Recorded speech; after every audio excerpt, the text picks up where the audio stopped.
جمال الوجود بذكر الإله وتصفو الحياة بنور هداه.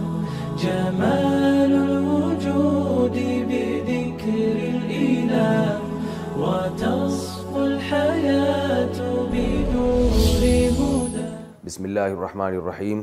آج میں آپ کے سامنے 8ویں پارے کا خلاصہ اور تفسیر پیش کروں گا. 8ویں پارہ، اس میں سورہ انعام کا اختتام ہو رہا ہے اور سورہ اعراف شروع ہو رہی ہے. سورہ انعام، نعم عربی میں چوپائی کو کہتے ہیں، انعام ان کی جمع ہے. وَلَوْ أَنَّنَا نَزَّلْنَا عَلَيْهِمُ الْمَلَائِكَةَ اعوذ باللہ من الشیطان الرجیم بسم اللہ الرحمن الرحیم. وَلَوْ أَنَّنَا نَزَّلْنَا عَلَيْهِمُ الْمَلَائِكَةَ وَكَلَّمَهُمُ الْمَوْتَى وَحَشَرْنَا عَلَيْهِمْ كُلَّ شَيْءٍ قُبُلًا. فرمایا اگر ہم ان پر فرشتوں کو نازل کر دیں اور مردے زندہ ہو کر ان سے بات چیت شروع کر دیں تو بھی یہ لوگ ایمان نہیں لے کر آئیں گے. رسول اللہ صلی اللہ علیہ وسلم سے مشرکین بیجا مطالبہ کیا کرتے تھے کہ آپ یہ کر کے دکھائیں، آپ یہ کر کے دکھائیں، آپ یہ معجزہ دکھائیں. تو اللہ تعالیٰ نے آپ صلی اللہ علیہ وسلم کو تسلی دی ہے کہ ہم نے آپ کی نبوت کے برحق ہونے کے اور اسلام کے برحق ہونے کے جو دلائل آپ کو دیے ہیں وہ کافی ہیں، مزید معجزات کی ضرورت نہیں ہے. اور ان کے مطالبوں سے آپ پریشان نہ ہوں، کیونکہ یہ تو مردے بھی اگر زندہ ہو کر ان سے ہم کلام ہونے لگیں گے تو یہ اس کو بھی جادو کہہ کے ٹال دیں گے. اسی پارے کے شروع میں اللہ نے قاعدہ بھی بیان کیا وَإِن تُطِعْ أَكْثَرَ مَنْ فِي الْأَرْضِ يُضِلُّوكَ عَنْ سَبِيلِ اللَّهِ، کہ اکثریت ہمیشہ معیار حق نہیں ہوتی، بسا اوقات اکثریت غلطی پر بھی ہو سکتی ہے، لہذا ہمیں حقائق کو دیکھنا ہے. اور فرمایا کہ وَإِن تُطِعْ أَكْثَرَ مَنْ فِي الْأَرْضِ، اگر اس وقت آپ زمین میں اکثریت کی اتباع کریں يُضِلُّوكَ عَنْ سَبِيلِ اللَّهِ، تو یہ اکثریت آپ کو اللہ کے راستے سے روک دے گی. یہ بات خوب سمجھ لینی چاہیے کہ یہ قاعدہ کلیہ نہیں ہے کہ ہمیشہ ہی اکثریت غلطی پر ہوگی. اس لیے عرض کر رہا ہوں کہ آج بہت سے لوگ اکثریت کو بنیاد بنا کر بھی کسی چیز کو غلط کہتے ہیں کہ اکثریت اس طرف ہے لہذا یہ غلط ہے. بتانا یہ مقصد ہے کہ ہمیشہ اکثریت صحیح راستے پر نہیں ہوتی، بعض دفعہ اکثریت ہونے کے باوجود بھی غلطی پر ہو سکتی ہے. ہاں یہ ضرور ہے کہ بعض دفعہ اکثریت صحیح راستے پر بھی ہوتی ہے. وَلَا تَأْكُلُوا مِمَّا لَمْ يُذْكَرِ اسْمُ اللَّهِ عَلَيْهِ، اسی صورت میں اللہ تعالیٰ نے ایک بہت اہم حکم بھی ہمیں یہ دیا کہ جس جانور پر اللہ کا نام نہ لیا جائے وہ تمہارے لیے حلال نہیں ہے. پورے عالم اسلام میں اہل علم علماء اور فقہا کا یہ اس پر اتفاق ہے کہ جس جانور کو بھی ذبح کیا جائے گا اس پر اللہ کا نام لیا جائے گا. اگر آپ نے جانور پر اللہ کا نام جان بوجھ کر ترک کر دیا یا اللہ کے علاوہ کسی اور کا نام لے لیا آپ نے اس کے اوپر، تو وہ گوشت ہمارے لیے حلال نہیں ہے، بالکل مردار گوشت ہے وہ. اسی میں پارے میں اللہ تعالیٰ نے ایک اور بات بتائی، فرمایا فَمَن يُرِدِ اللَّهُ أَن يَهْدِيَهُ يَشْرَحْ صَدْرَهُ لِلْإِسْلَامِ، کہ اللہ تعالیٰ جب کسی کے لیے بھلائی کا فیصلہ کرتے ہیں اور چاہتے ہیں کہ اس کو سیدھا راستہ دکھائیں تو اس کا سینہ اسلام کے لیے کھول دیتے ہیں. اسلام اس کو سمجھ میں آنا شروع ہو جاتا ہے. تو یہ اللہ کی بہت بڑی نعمت ہے کہ اگر کسی کو اسلام سمجھ میں آنا شروع ہو جائے تو یہ اللہ کی نعمت ہے کہ اللہ تعالیٰ نے اس کے لیے ہدایت کے راستوں کو کھول دیا ہے. مشرکین کی عادت تھی کہ اپنی مرضی سے چیزوں کو حرام کیا کرتے تھے، بتوں کے نام پہ جانور چھوڑ دیا کرتے تھے اور ان کو پھر حرام سمجھا کرتے تھے اور اپنے بچوں کو پیدائش کے بعد قتل کر دیا کرتے تھے. سورہ انعام میں اس چیز کی بھی حرمت کو بہت اہتمام سے بیان کیا گیا ہے کہ اپنی طرف سے چیزوں کو حرام مت کیا کرو اور غیر اللہ کے لیے چیزوں کو غیر اللہ کے نام پر قربانیاں مت کیا کرو. آج بھی آپ نے دیکھا ہوگا مزاروں پہ جو میت دفن ہوتی ہے، جو بزرگ دفن ہوتے ہیں، ان کے نام پہ جانور قربان ہو رہے ہوتے ہیں. اس کی حرمت بھی اس صورت میں بیان کی گئی ہے کہ جانور کا ذبح کرنا وہ صرف اللہ کے لیے ہوگا. جانور کی جو قربانی ہے، یہ جانور کا ذبح کرنا یہ صرف اللہ کے لیے ہوگا، اللہ کے علاوہ کسی اور کے نام پہ جانور قربان کرنا حلال نہیں ہے. قد خسر الذین قتلوا اولادہم، فرمایا تحقیق وہ لوگ نقصان میں چلے گئے، گھاٹے میں چلے گئے جنہوں نے اپنی اولاد کو قتل کیا. غربت کے خوف سے اولاد قتل ہوتی تھی، اس پر قرآن مجید نے پابندی لگائی. اسی صورت میں اللہ نے عشر کا حکم بھی دیا. آپ کو معلوم ہے پوری دنیا کے مسلمان جب پیداوار کٹتی ہے تو عشر ادا کرتے ہیں. بعض صورتوں میں عشر کا نصف اور بعض صورتوں میں عشر ادا کرتے ہیں، جس کو پیداوار کی زکوٰۃ کہا جاتا ہے. اسلام میں پیداوار کی زکوٰۃ کے بالکل الگ احکام ہیں. تو وہ پیداوار کی زکوٰۃ بھی اسی صورت میں نازل ہوئی. فرمایا کلوا من ثمرہ وآتوا حقہ یوم حصادہ. پہلے اللہ نے اپنی نعمتوں کو بیان کیا. انزل من السماء ماء، وہ رب ہے جس نے آسمان سے پانی کو برسایا اور اس نے طرح طرح کے نباتات پیدا کیے. اس نے انگور، انار اور کھجور پیدا کیے تمہارے لیے. فرمایا کلوا من ثمرہ اذا اثمر، جب یہ فصلیں نکلا کریں تو ان کے پھل سے خود بھی کھایا کرو. وآتوا حقہ یوم حصادہ، اور جب کٹائی کا وقت آئے تو اللہ کا حق بھی ادا کیا کرو. تو بتایا گیا کہ تم جو یہ غریبوں کو عشر دے رہے ہو یہ حقیقت میں اللہ کا حق ہے. جس اللہ نے تم پر احسان کیا اور مٹی اور گارے اور پانی کے ملاپ سے تمہارے لیے ان طرح طرح کی فصلوں کو پیدا کیا، تو اس کا اتنا حق ہے کہ کچھ حصہ اس کی راہ میں اس کو راضی کرنے کے لیے صدقہ کیا جائے. اسی صورت میں اللہ تعالیٰ نے ایک بہت اہم رکوع نازل کیا جس میں اسلام کے بیسک احکام کو بہت ڈیٹیل سے بیان کیا گیا ہے۔ تعالوا اتل ما حرم ربکم علیکم، کہ اپنی طرف سے چیزوں کو حلال یا حرام مت کیا کرو، آؤ ہم تمہیں بتاتے ہیں کہ تمہارے رب نے کن چیزوں کو حرام قرار دی ہے۔ اس میں کیا ہے؟ لا تشرکوا بہ شیئا، اللہ کے ساتھ کسی کو شریک مت کرو، وبالوالدین احسانا، والدین کے ساتھ اچھا سلوک کرو، یعنی وہ اسلام کے بنیادی احکام ہیں جنہیں تمہیں فالو کرنا چاہیے۔ اور ولا تقتلوا اولادکم من املاق، غربت کی وجہ سے اپنی اولاد کو قتل مت کیا کرو۔ علماء نے لکھا ہے کہ عورت اگر حمل ضائع کرتی ہے اس نیت سے کہ میں بچے کو کھلاؤں گی کہاں سے، یا شوہر کہاں سے کھلائے گا، تو وہ بھی اسی وعید میں داخل ہے، وہ بھی حرام ہے۔ نحن نرزقکم وإیاہم، فرمایا ہم تم کو بھی روزی دیں گے اور اس تمہاری اس اولاد کو بھی روزی دیں گے۔ ولا تقتلوا النفس التي حرم اللہ، کسی معصوم جان کو قتل مت کرو۔ ولا تقربوا الفواحش ما ظہر منها وما بطن، کسی بے حیائی کے کام کو مت جاؤ، خواہ وہ کھلے عام ہو یا چھپ کے بے حیائی ہو، بے حیائی والا کام اللہ کو پسند نہیں ہے۔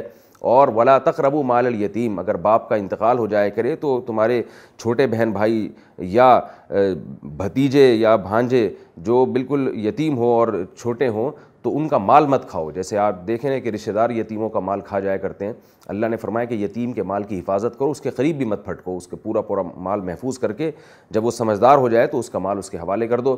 اور فرمایا اوفوا الکیل والمیزان، ناپ تول میں کمی مت کرو، اپنے گاہک کو کسٹمر کو ٹھگا مت کرو، جھوٹ بول کے مال مت بیچا کرو، یعنی انصاف کے ساتھ مال بیچا کرو۔ اور فرمایا وَأَنَّ هَذَا صِرَاطِي مُسْتَقِيمًا فَاتَّبِعُوهُ، یہ ہے میرا سیدھا راستہ جس کو اسلام کہا جاتا ہے، اس کے علاوہ دوسرے راستوں کو فالو مت کرو۔ بہت اہم حکم دیا ان آیات میں اللہ تعالیٰ نے۔ اور اس صورت کے اختتام میں، کیونکہ اس صورت میں توحید کا بیان زیادہ ہے، اس لیے اللہ تعالیٰ نے اپنے نبی کو حکم دیا کہ آپ ببانگ دوہل یہ اعلان کر دیں ان صلاتی و نسکی و محیایا و مماتی للہ رب العالمین، میری نماز، میری قربانی، میرا جینا، میرا مرنا صرف اور صرف اللہ کے لیے ہے، لا شریک لہو، میں اس اللہ کے ساتھ کسی اور کو شریک نہیں کرتا۔ اس میں یہ تو سورہ انعام تھی جس کا میں نے آپ کے سامنے خلاصہ بیان کیا۔ اس کے بعد سورہ اعراف شروع ہوتی ہے۔ اعراف جنت اور جہنم کے درمیان بالکل ایک مقام ہے کہ کہا جاتا ہے کہ وہ لوگ جن کی نیکیاں اور برائیاں بالکل برابر ہوں گی تو وہ کچھ وقت کے لیے جنت اور جہنم کے بالکل درمیان میں رکھے جائیں گے، اس کے بعد اللہ تعالیٰ اپنی رحمت سے ان کو جنت میں داخل کر دیں گے۔ تو اس اعراف کا چونکہ یہاں تذکرہ آیا ہے تو اسی کی مناسبت سے اس سورت کا نام جو ہے سورہ اعراف رکھا گیا۔ اس سورت میں اللہ تعالیٰ نے اپنی کتاب کا تعارف کروایا ہے۔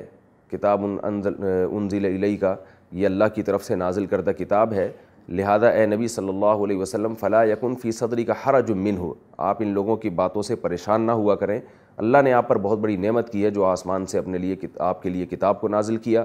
اتبعوا ما انزل الیکم من ربکم، اور بتایا کہ جو قرآن تم پر نازل ہو رہا ہے اس کی اتباع کرو، اس کو چھوڑ کر گمراہی کے راستوں پر مت چلو۔ اسی صورت میں اللہ تعالیٰ نے انسانیت کی جب ابتدا ہو رہی تھی آدم علیہ السلام کا واقعہ بیان کیا اور بتایا کہ آدم علیہ السلام کو کیسے شیطان نے ورغلا کر آدم علیہ السلام سے اللہ کی نافرمانی کروائی، اور شیطان نے اس وقت یہ قسم اٹھائی اللہ تعالیٰ سے کہ کیونکہ آدم کو سجدہ کرنے سے شیطان نے انکار کیا اور اللہ تعالیٰ نے آدم علیہ السلام کی وجہ سے شیطان کو دربار سے باہر نکالا، تو شیطان حسد کا شکار ہو گیا اور اس وقت اس نے قسم اٹھائی کہ میں قیامت تک اس آدم کی اولاد کو گمراہ کرنے کی کوشش میں لگا رہوں گا اور ان میں سے اکثریت کو میں جہنم کا ایندھن بناؤں گا۔ اس لیے اللہ نے ہمیں تنبیہ کی لیا بنی آدم لا یفتننکم الشیطان کما اخرج ابویکم من الجنہ، اے بنی آدم، شیطان نے جیسے تمہارے باپ آدم کو جنت سے نکالا ہے وہ تمہیں اس جنت میں داخل ہونے سے روکے گا، لہذا اس کی فتنے سے ہوشیار رہو۔ اور اللہ نے ہمیں یہ بھی بتایا کہ آدم علیہ السلام سے بھی خطا ہوئی مگر انہوں نے خطا سے توبہ کی، ربنا ظلمنا انفسنا وَإِن لَّمْ تَغْفِرْ لَنَا وَتَرْحَمْنَا لَنَكُونَنَّ مِنَ الْخَاسِرِينَ، اللہ سے گڑ گڑا کے دعا مانگنے لگے کہ اے ہمارے رب، ہم نے اپنی جان پہ ظلم کیا، تو نے اگر ہماری مغفرت نہیں کی اور رحم نہیں کیا تو ہم خسارے والوں میں سے ہو جائیں گے۔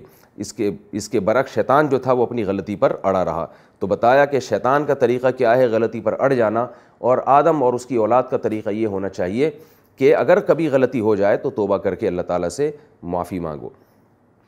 اس کے بعد اللہ تعالیٰ نے بیان کیا من حرم زینت اللہ التی اخرج لعبادہ، لوگ خام خام اپنے اوپر رہبانیت کو اختیار کرتے ہیں اور اپنی طرف سے جو ہے وہ چیزوں کو حلال و حرام کرتے ہیں اور دنیا کی زینت سے کنارہ کشی اختیار کرتے ہیں۔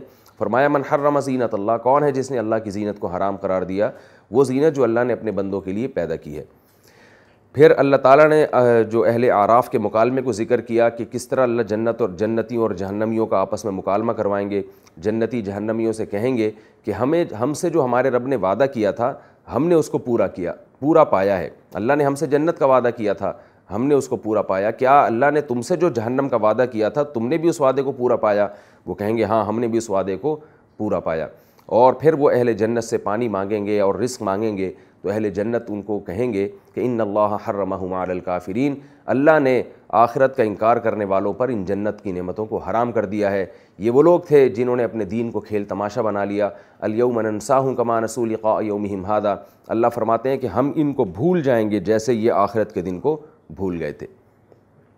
اس کے بعد اللہ تعالیٰ نے سورت میں پیغمبروں کے واقعات کو بیان کیا ہے کہ ہم نے نوح علیہ السلام کو ان کی قوم کی طرف بھیجا. قوم کہنے لگی آپ ہماری طرح کے انسان ہو, ہم انسان کو نبی نہیں مان سکتے, اور یہ جو غریب مسکین لوگ ہیں ان کو آپ اپنے دربار سے نکالیے. نوح علیہ السلام نے کہا کہ میں ان غربا اور مساکین کو اپنی محفل سے نہیں نکال سکتا. قوم ایمان نہیں لے کر آئی, اللہ نے اس قوم کو ہلاک کر دیا. قوم عاد کا واقعہ بیان کیا گیا, قوم سمود کا واقعہ بیان کیا گیا کہ قوم سمود نے مطالبہ کیا کہ پہاڑ سے اونٹنی پیدا کی جائے. صالح علیہ السلام نے اونٹنی پیدا کر کے دکھا دی اللہ کے حکم سے, لیکن قوم نے اس اونٹنی کے ٹانگوں کو کاٹ ڈالا اور اس قوم پر اللہ کا عذاب نازل ہوا. اسی میں لوط علیہ السلام کے قوم کا بھی واقعہ بیان کیا کہ کیسے وہ لڑکوں سے بدکاری کی عادت میں مبتلا تھی. لوط علیہ السلام نے اپنی قوم کو سمجھایا مگر قوم باز نہیں آئی سوائے چند لوگوں کے جو آپ پر ایمان لائے تھے. اللہ نے اس قوم کو بھی تباہ و برباد کر دیا. اور لوط علیہ السلام کہتے تھے اتأتون الفاحشۃ ما سبقکم بہا من احد من العالمین, ایسی برائی کر رہے ہو جو تم سے پہلے کسی قوم نے برائی نہیں کی. اس کے بعد شعیب علیہ السلام کی قوم کا تذکرہ ہے اور یہ 90 پارے کے میں جا کے ختم ہوتا ہے, جس میں شعیب علیہ السلام اپنی قوم کو بتا رہے ہیں کہ تم ناپ تول میں کمی مت کرو اور پیسے لیتے پورے ہو اور مال جب دیتے ہو تو اس میں ڈنڈی مارتے ہو, اس میں گھاٹے کا یعنی لوگوں کو نقصان پہنچاتے ہو, اور تم قحط زدہ لوگ نہیں ہو کہ تمہیں کوئی حرام کھانے کی مجبوری ہو. اللہ نے تم سب کو رزق کی فراوانی دی ہے, لیکن قوم کی سمجھ میں یہ بات نہیں آئی. اللہ تعالیٰ نے اس قوم کو بھی تباہ و برباد کر دیا. اللہ تعالیٰ سے دعا ہے کہ اللہ تعالیٰ ہمیں ان قوموں کے واقعات سے عبرت حاصل کرنے کی توفیق عطا فرمائے اور قرآن کریم کے تمام احکامات کو دل و جان سے قبول کرنے اور اس پر عمل پیرا ہونے کی توفیق عطا فرمائے. وما علینا الا البلاغ. جمال الوجود بذكر الإله